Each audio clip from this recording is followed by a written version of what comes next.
السلام علیکم ورحمۃ اللہ وبرکاتہ۔ الحمدللہ رب العالمین والصلاة والسلام علی اشرف الانبیاء والمرسلین، اما بعد۔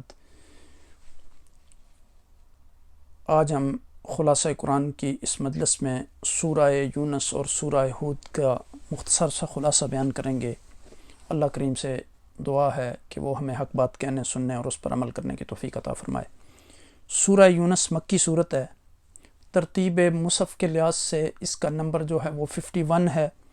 اس سورہ مبارکہ میں 109 آیات اور 11 رکوع ہیں، اور سورہ ہود میں 123 آیات اور ترتیب مصحف کے لحاظ سے یہ 52 نمبر سورہ ہے، اور اس میں 10 رکوع ہیں، اور ترتیب مصحف کے لحاظ سے اس کا نمبر 11 ہے، اور سورہ یونس کا نمبر 10 ہے۔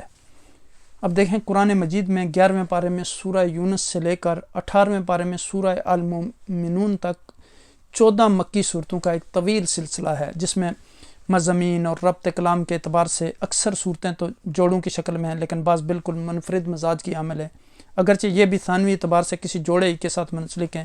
اس طرح غور کرنے سے معلوم ہوتا ہے کہ اس میں 3 صورتوں پر مشتمل چھوٹے چھوٹے گروپ تشکیل پا گئے ہیں۔ ان میں پہلا گروپ سورہ یونس، سورہ ہود، سورہ یوسف پر مشتمل ہے، جن میں سے سورہ یونس اور سورہ ہود میں تو بعین ہی وہی نسبت پائی جاتی ہے جو سورہ الانعام اور سورہ اعراف میں ہمیں نظر آتی ہے۔ البتہ سورہ یوسف بالکل منفرد صورت ہے، جس میں اول تا آخر ایک نبی یعنی حضرت یوسف علیہ السلام کے حالات و واقعات مفصل انداز میں بیان کیے گئے۔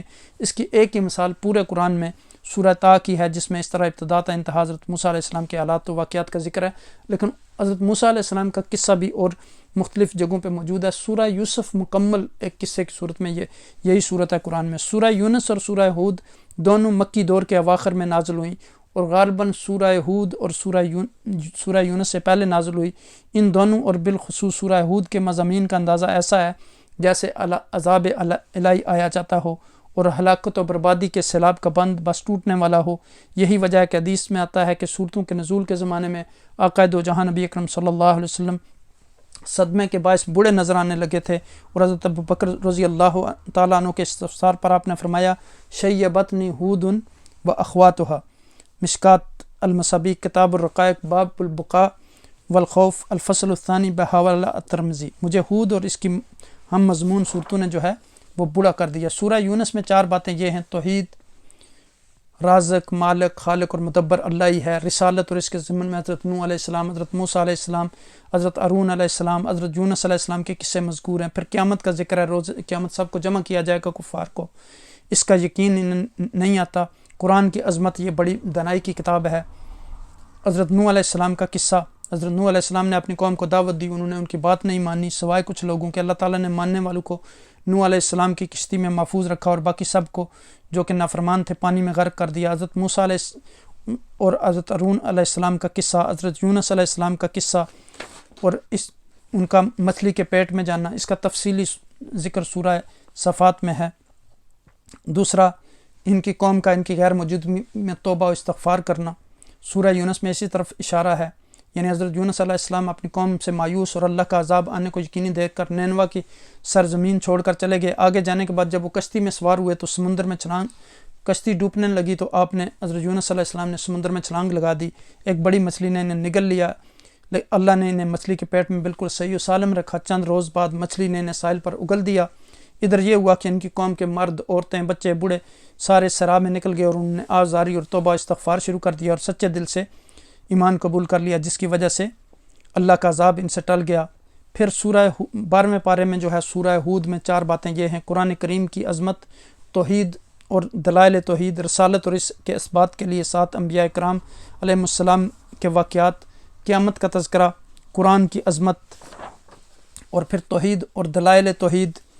اور سورہ یونس اور سورہ ہود کے مابین جیسا کہ میں نے عرض کیا وہی نسبت ہے جو سورہ انعام اور سورہ اعراف میں ہے۔ اس میں تذکیر بے اعلیٰ اللہ پر زور دیا گیا، اور دوسری میں تذکیر بے ایام اللہ پر۔ چنانچہ سورہ یونس کے 11 رکوع میں سے صرف 2 میں قصص المرسلین کا ذکر ہے، اور باقیہ صورت میں آفاق و انفس کے دلائل اور فطرت کی بدیع شہادتوں سے توحید، معاد اور رسالت کو مبرہن کیا گیا ہے، جبکہ سورہ ہود کے 10 رکوع میں سے 7 میں رسولوں کے حالات اور ان کی قوموں پر عذاب کی تفاصیل بیان ہوئی ہیں۔ صرف 3 رکوع میں اصولی مباحث بیان ہوئے ہیں۔ جن رسولوں کا ذکر ان دونوں صورتوں میں ہوا یہ وہی 6 اولو العزم من الرسل ہیں جن کا ذکر سورہ اعراف میں آ چکا ہے، یعنی حضرت نوح، حضرت ہود، لوط، شعیب اور موسیٰ علیہ نبی علیہ الصلوۃ والسلام۔ ان کے علاوہ ایک رسول یعنی حضرت یونس علیہ السلام کا ذکر بھی مزید آیا ہے۔ تو اس طرح الحمدللہ یعنی آیت نمبر 123 میں فرمایا کہ آسمانوں اور زمینوں کے سب غیب اللہ ہی کے ساتھ مختص ہیں، ہر کام اسی کی طرف لوٹایا جانا ہے، آپ اسی کی عبادت کیجئے، اسی پر توکل کیجئے، اور آپ کا رب لوگوں کے اعمال سے غافل نہیں۔ یہاں جو ہے دعوت کے کام کرنے کے لیے استقامت، حدود کی پابندی، ظالموں کی حمایت سے دستکشی، صبح و شام عبادت میں مشغولی، صبر کا دامن نہ چھوڑنے کی تلقین کی گئی۔ اللہ کریم ہمیں ان سورہ مبارکہ کے دونوں صورتوں کے احکامات پر عمل کرنے کی توفیق عطا فرمائے۔ جزاکم اللہ خیر، وما علینا الا البلاغ۔ السلام علیکم ورحمۃ اللہ وبرکاتہ۔